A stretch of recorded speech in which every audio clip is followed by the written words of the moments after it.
America, the land of the free, home of the brave, and birthplace of reality TV. It's a country with a global footprint for better or worse. And that's why US elections aren't just about choosing a president, they're about choosing a direction for the entire world. Think about it: trade deals, military interventions, climate change agreements. They all hinge on who's calling the shots in the Oval Office. But it's not just about foreign policy. Domestically, elections determine everything from healthcare to education to the very rights we hold dear. It's about whether your access to affordable healthcare stays or goes. It's about whether your kids get a good education or are left behind. It's about the kind of future we're building, not just for ourselves, but for generations to come. And let's not forget the cultural impact. American music, movies, and even memes have a way of infiltrating the global consciousness. So yeah, who sits in the White House matters a lot. It's about the soul of a nation and the ripple effects it sends across the world. So the next time someone tells you their vote doesn't matter, remind them that in America, every election is a referendum on the kind of country we want to be. And that's a decision that affects us all.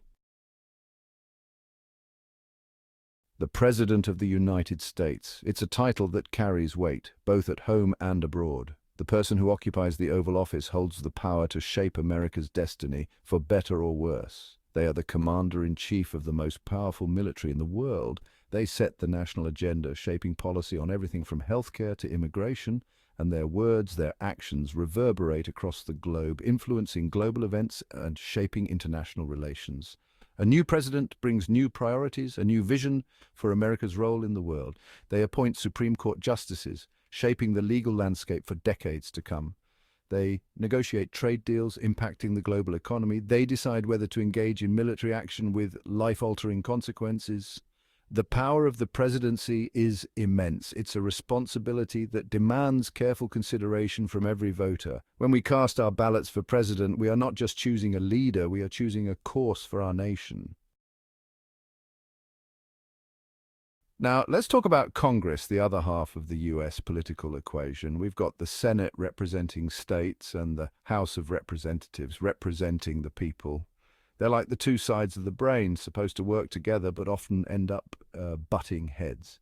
The Senate, with its 100 members, each serving a 6-year term, is supposed to be the voice of reason, the cooler head in the room. They approve presidential appointments, ratify treaties, and hold the power to impeach the president. Meanwhile, the House, with its 435 members elected every 2 years, is meant to be closer to the people, more responsive to the immediate needs and concerns of their constituents. They initiate all revenue bills and have the power to impeach federal officials.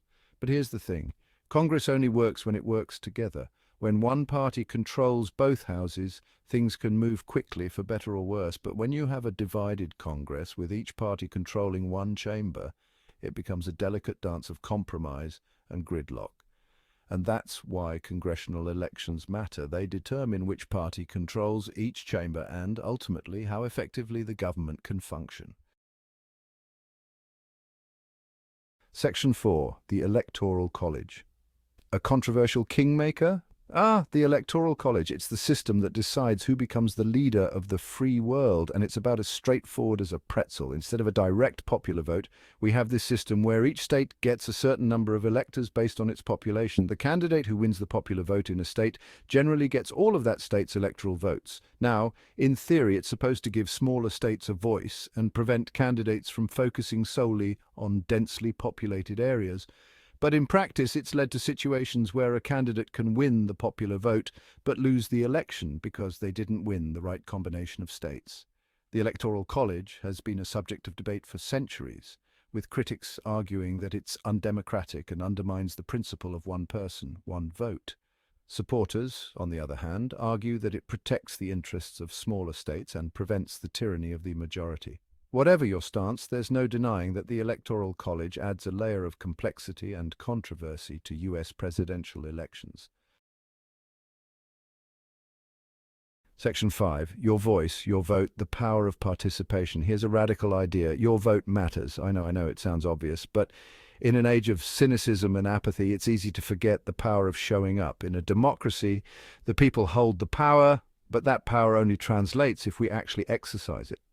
The higher the voter turnout, the more representative the outcome. When people don't vote, they're essentially silencing their own voices, letting others make decisions that directly impact their lives. And here's the kicker: low voter turnout often benefits those already in power, those who benefit from the status quo. So the next time you hear someone say, "My vote doesn't matter," remind them that every vote is a brick in the foundation of a functioning democracy.